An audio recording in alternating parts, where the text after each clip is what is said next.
Firstly, if you're wondering, this isn't the food court. We had a few technical issues with my video, so I'm having to redo it from the comfort of my own dining room. With regards to the game, I decided to go for an Apple-based app. I'm not sure if it is valid and works on other platforms, but most of our students do tend to have iPhones or iPads, which they do have in our sessions. For the purposes of today, I decided that the topic that we're going to be looking at, that I'll be teaching soon, is gait.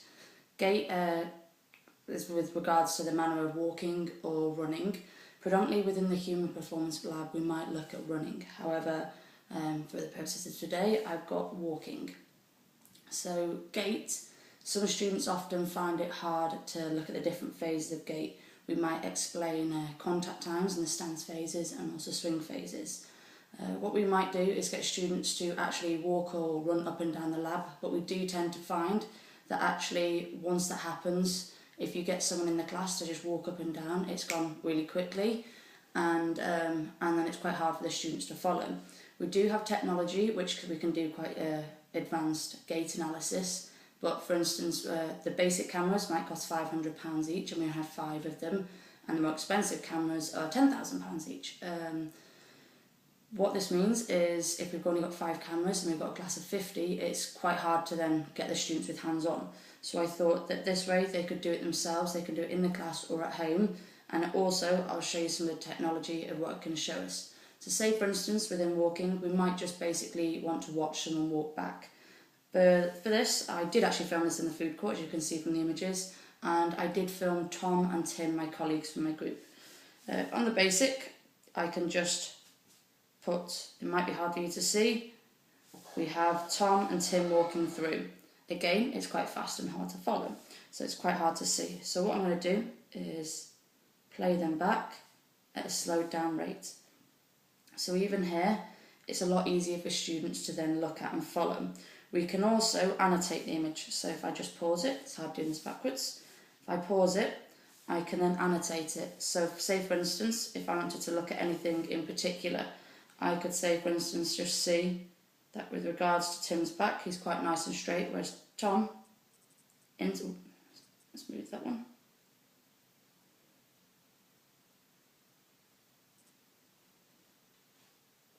Instantly with Tom, he's leaning forward quite a lot.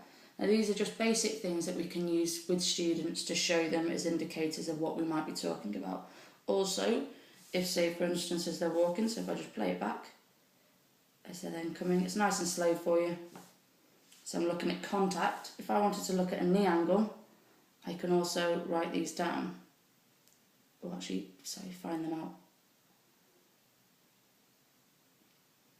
So here we've got a knee angle. It's coming up as approximately 170. It's quite hard trying to do this backwards, but you get the gist.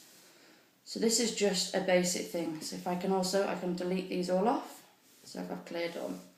And so what you could do is get students in groups just to then have a look. They could compare different people's, because at the end of the day, if I bring this back and you can watch, within gait, the aim is to get from A to B, but it can show you that there are great individual differences of how we can do this. So I can compare them directly on the same screen, and you can see already how there are great differences just between 2 people walking in their natural gait. And that was my idea for the game. Obviously, anyone in my group who's watching this will probably think that's not what she said originally. I can't remember half of it, but that's the gist of my game. This was an Apple app, which is called ubersense. It is available and it was free, which is one of the things that I liked about it. It did keep within the £1.50, and when it's free, students are more likely to download it and play with it at home themselves. This doesn't have to be specifically for walking, so if I wanted to look at any other activity, I can look at just one video, I can compare several videos. I can also, if I wanted to, what's known as overlay. So I've actually dropped Tom and Tim directly over each other and they can compare. This might be handy if, say for instance, we were going to analyse any other activity. So this is what I quite liked about this app, is that it is very intuitive, it is very innovative. Students will be more inclined to use it because it's quite good technology and they can apply it to lots of different scenarios. So if they're not interested in walking, there's a different topic that we'll be talking about at a later date. They can also use it for that. But fingers crossed this video has worked, and thank you very much.